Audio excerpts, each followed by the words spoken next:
मैंने पहले ही कहा था कि श्री राहुल गांधी जी को कम से कम 1 वर्ष राष्ट्रीय स्वयंसेवक संघ की शाखा में जाना चाहिए। माननीय नरेंद्र मोदी जी के प्रधानमंत्री बनने के बाद और श्री राहुल गांधी जी के कभी प्रधानमंत्री अब बनने की संभावना नहीं दिखाई देते हुए इस प्रकार की बौखलाहट रहती है, इसलिए इस प्रकार के बयान देते हैं। उन्होंने सभी पिछड़ी जातियों का अधिकार छीन करके केवल अपनी जाति को देने का पाप किया था, अपराध किया था।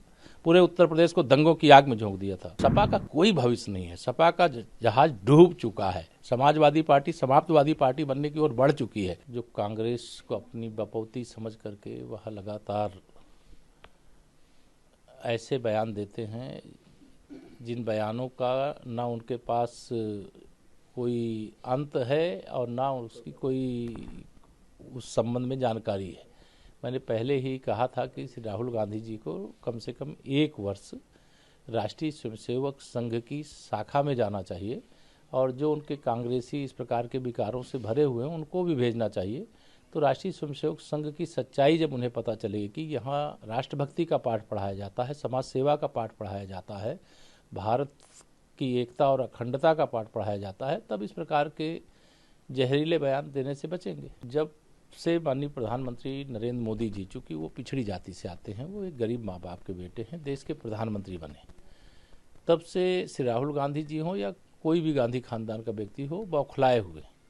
उनको लगता है कि प्रधानमंत्री की कुर्सी उनके लिए आरक्षित है, लेकिन देश का संविधान हर 5 वर्ष में चुनाव करवाता है और उस चुनाव के आधार पर देश में जो पार्टी जीतती है उसका प्रधानमंत्री बनता है।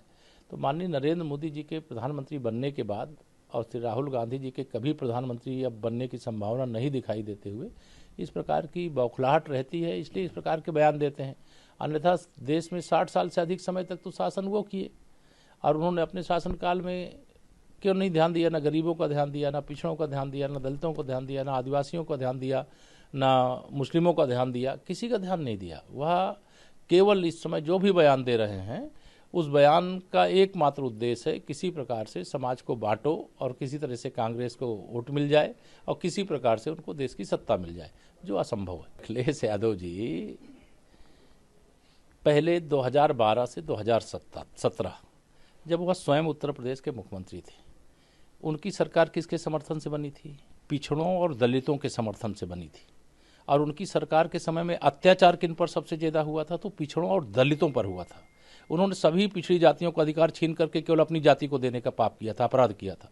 पूरे उत्तर प्रदेश को दंगों की आग में झोंक दिया था।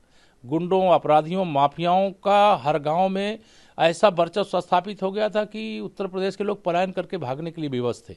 आज वह बात करते हैं कि वो पिछड़ों को ध्यान रखेंगे, दलितों को ध्यान रखेंगे, वो गले लगाएंगे, छुरा भोग देंगे। उनसे पिछड़े और जो दलित हैं वो सब सजग हैं, सावधान हैं, सतर्क हैं। अभी पीडीए के नाम पर फर्जीगिरी बहुत कर चुके हैं। अब उनकी ये फर्जीगिरी चलने वाली नहीं है। मैं पूरे विश्वास से कह रहा हूँ, आप इसको रिकॉर्ड में रखिएगा।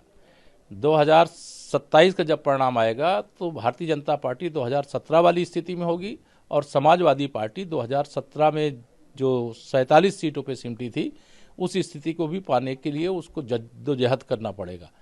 सपा का कोई भविष्य नहीं है। सपा का जहाज डूब चुका है। समाजवादी पार्टी समाप्तवादी पार्टी बनने की ओर बढ़ चुकी है।